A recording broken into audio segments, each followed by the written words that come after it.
Moving on now to finally, hey, we're talking another Big Ten game. It's been a couple weeks since we really talked about the Big Ten, and it's not because you see the shirt I have on. We're SEC lovers. It's just simply because the Big Ten doesn't play anybody. Like that's sucks. Yeah, you can say it. You can go ahead. You can go ahead. Yeah, yeah, I, you said it. I didn't say that. I would You never say said it. that. I'm a Uh, big fan. but we're talking it this week, 2:30 on CBS. Big game here. The USC Trojans are going to Oregon in what is a Pac-12 style game here, which you love to see. USC is sneakily 8-2 on the season. They just come off a win against Iowa. Oregon, as we know, is 9-1, and currently the USC and Oregon are both tied in the conference at 6-1, but USC has the tiebreaker over Oregon. So that's interesting to look at the Big Ten standings and see USC over Oregon. I believe, yes, wow, Oregon's a 9.5 point favorite at home against the Trojans with a 72% chance to win. Yeah, go ahead and take off every stat that you just said or every line that you just said. Throw it out the window. These games are going to get real nasty in the Big Ten. Look at what USC and Iowa just did last week. Look at what Oregon Iowa did just weeks ago. Look at what Oregon Penn State did a few weeks ago. And I'll say this: typically, I'm going to come on here and tell you how great Dan Lanning is and how great the Oregon Ducks are as a whole as a team, and how most of the time they're probably going to be the national championship.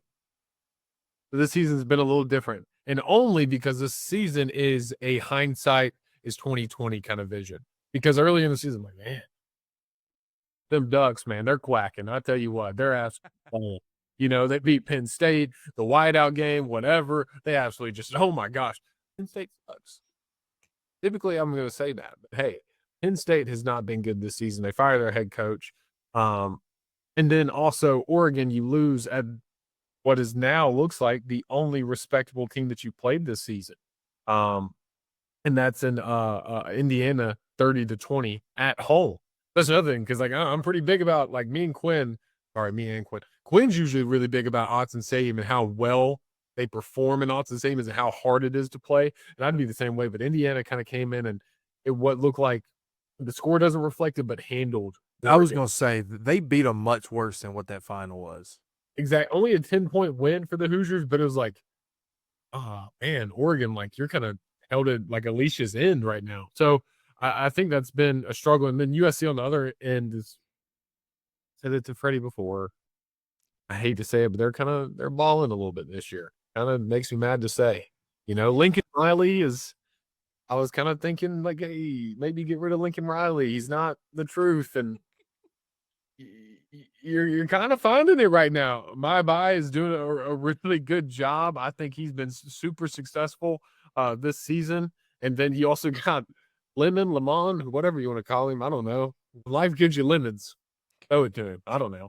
But I think they've been extremely successful. And on the other end, earlier on the season, I think Dante Moore was a Heisman candidate. But I think here as of late, he's kind of settled into just being a good quarterback, but not elite at what he does. And this is a tough one.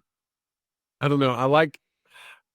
It's going to be nasty. I think Iowa and Oregon just a couple weeks ago went 18-16. USC had to come back against Iowa just this past weekend and win that one. I think it's going to be an ugly game, but I'm going to say USC pulls it out in Autzen Stadium. I really do. I'm a huge Dan Lanning fan, so don't take this don't. I hate it. I hate that I'm having to choose them, but I think USC is on a trajectory that Oregon feels like maybe that they're on a comfortable ride right now, and they haven't shown me anything that's all right, they're going to be dominant in this game. Oregon with Bo Nix and Dan Lanning's second year was just absolutely man, they're about to light up that team, and this year it's just feels like a stagnant offense. So, Wow. I'm gonna be honest with you. There was not a shot. There was no thought in my mind that you were going USC. yeah, this was one of those signing day things for me. It was a last second decision. I honestly didn't think I was going to go USC because I'm such a Dan Lanning lover. If there is one lover in the world for Dan Lanning, if there's not any, I'm dead. Dan Lanning is that guy, and I honestly, on the other hand, just despise Lincoln Riley. But I think USC is just playing some terrific ball this season and can definitely do it. It's going to be an environment that you have to really put on one of your best games. But I think USC's capable. This game being at 2:30 is a huge deal for USC. Um, Not being a night game is going to favor USC mightily here. Like you mentioned, Chase, Oregon is. We remember last year, undefeated into the playoffs, you get bounced first game of the playoffs. This year, you come in and there's so much hype around the team. And granted, I hate to use the excuse of, oh, well, they hadn't really played anybody, right? Like their best team they played was Indiana, and they got mollywopped, and second best might be, I don't know, Iowa, because that's no fault of their own, right? Like it's not their fault the Big Ten sucks. However, they have not looked like any sort of team that has a chance to win a playoff game to me. The Iowa game, I was a little impressed with, right? I was impressed with the fact that they were able in the rain, I mean, it was an ugly game. They were able to pull that game off. Those are games Iowa wins against Yeah, anybody. yeah. Raining at home, they win those games, but Oregon found a way to win. Mm-hmm. These are spots that Lincoln Riley never wins. Like even going back to Oklahoma, right? Like these are must-win game. Like this is a must-win game. If you want to make the playoffs, no ifs, ands, or buts about it. You're a two-loss team already, cannot afford a third loss. This is a must-win game, huge game, and he loses them. He always loses these freaking games, and because of that, I'm going Dan Lanning in Oregon here. I would love now. This is such a role reversal here because I've been a USC lover for the past 3 years. It really is. You've been a USC hater, and I've never hated Oregon, but you've been a Dan Lanning and Oregon lover, and now we're just completely flip flopped here. So it's a weird sight to see.